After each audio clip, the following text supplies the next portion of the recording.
Di bawah kepemimpinan Jokowi, insya Allah detik-detik daripada persidangan MK akan mengembalikan marwah MK kepada kitohnya atau back turn to the kitoh of the MK, yaitu Mahkamah Konstitusi. Ya betul, bukan mahkamah kalkulator, bukan mahkamah keluarga. Ya, saudara-saudaraku sekalian, sebelum kita masuk ke materi ya, saya ingin mengingatkan kembali walaupun agak terlambat, tanggal 3 April 2024 yang lalu seharusnya kita merayakan kembali proklamasi kita yang kedua, ya, bahwa 3 April 1950 seorang anak bangsa yang seharusnya ditiru oleh Joko Widodo, yaitu Muhammad Natsir, telah ya mengeluarkan satu mosi integral, yaitu Negara Kesatuan Republik Indonesia. Betul.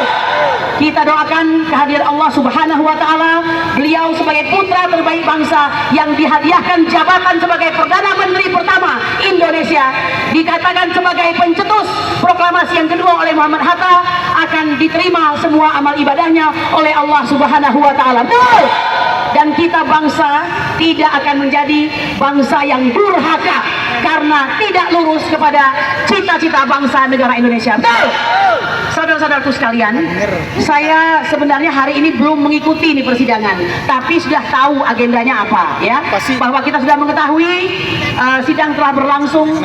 Menurut kami sesuai pelan-pelan dengan keinginan dan harapan bangsa Indonesia yang mencintai kejujuran, menghendaki lahirnya sebuah pemilu yang jujur dan adil, bebas dan rahasia, sehingga menghasilkan pemimpin yang benar-benar seharusnya memenangkan kontestasi tersebut. Betul. Bapak Ibu sekalian, Anda mungkin sudah mendengarkan 4 orang menteri di kabinet Joko Widodo ya sudah dipanggil ke MK, yaitu Menteri Pembangunan Manusia dan Kebudayaan, ya, kemudian Menteri Perekonomian Erlangga Hartarto, kemudian Menteri Keuangan yaitu Sri Mulyani, dan yang keempat ini yang paling ngeri-ngeri sedap, yaitu Menteri Sosial. Ya, meskipun saya belum membaca ini karena kita juga banyak urusan lain ya, tetapi urusan yang paling penting adalah tentang negara ini, bahwa ternyata katanya pertanyaan-pertanyaan daripada hakim-hakim kita ini masih sangat normatif. Apakah normatif jelek? Enggak dong. Normatif memang seharusnya karena berdasarkan norma, ya. Kita harus terus melakukan upaya-upaya untuk menyokong, mendukung, membackup para hakim MK sehingga mereka tetap mempunyai keberanian untuk tetap on the track sebagai penjaga konstitusi atau the guardian of constitution. Betul?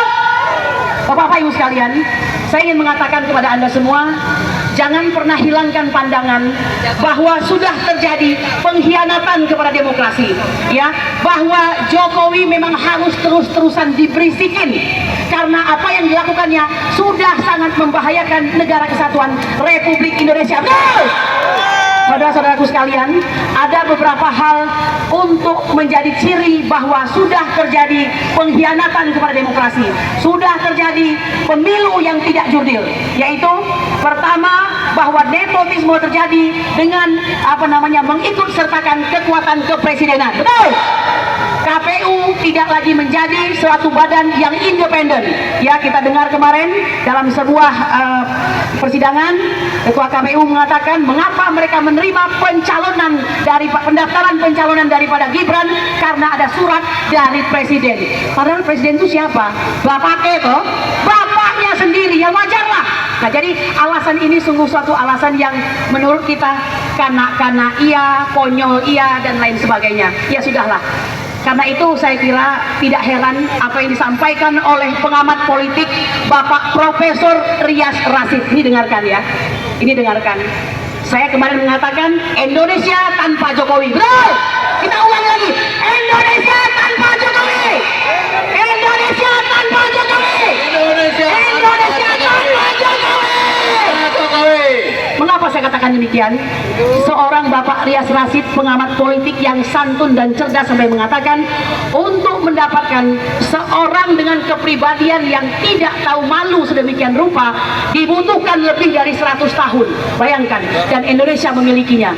Sifat-sifat Fir'aun itu ada dalam dirinya, yaitu memecah belah dan mempertahankan kekuasaan dengan segala cara. Betul! Oleh karena itu, Bapak-bapak dan Ibu sekalian, saya ingin Anda semua kembali ya, kuatkan tekad kita bahwa perjuangan ini harus mencapai tujuannya dan konstitusional, oke? Karena kita tahu ini kekuatan daripada pemerintahan hari ini di-backing oleh segala lini. Ya, bayangkan untuk pemilu mereka mengerahkan update, mereka mengerahkan segala macam kekuatan, termasuk di dalamnya adalah aparat.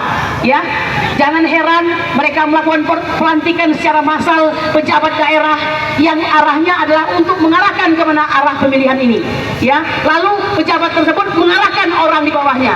Inilah yang dimaksud dengan terstruktur, masif dan sistematis itu, yang tentu saja akan dibantah habis-habisan oleh komandannya, yaitu Yusril Iza Mahendra and the gang. Betul?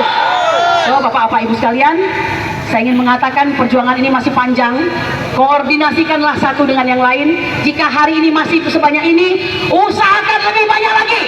Ya, saya ingin mengatakan bukan di sini tempat kita, di sana, di MK. Bawa poster Anda di depan MK. Itu bukan pelanggaran hukum. Saya ingin mengatakan kepada aparat, siapapun Anda, baik intel maupun siapa, dengar baik-baik. Hak menyatakan pendapat di muka umum adalah hak rakyat Indonesia yang dilindungi oleh undang-undang. Kalau kalian sampai ya melarang kami untuk menyampaikan pendapat kami di muka umum, sesungguhnya Andalah yang kurang ajar. Ya, saya ingin mengatakan, tegak berdirilah sebagai aparat negara, mengayomi, melindungi, serta melayani masyarakat. Ingat baik-baik, saya ulang berkali-kali, Anda punya anggaran sebesar 114 triliun, terbesar ketiga selain kementerian dan lembaga. Oleh karena itu, jangan sekali-kali gunakan untuk membackup pemerintah. Kalian ini rakyat, dibayar dari uang kami. Betul? Oleh karena itu, rakyat semakin cerdas. Tidak usah menjadi bayangkari negara, jadilah bayangkari rakyat.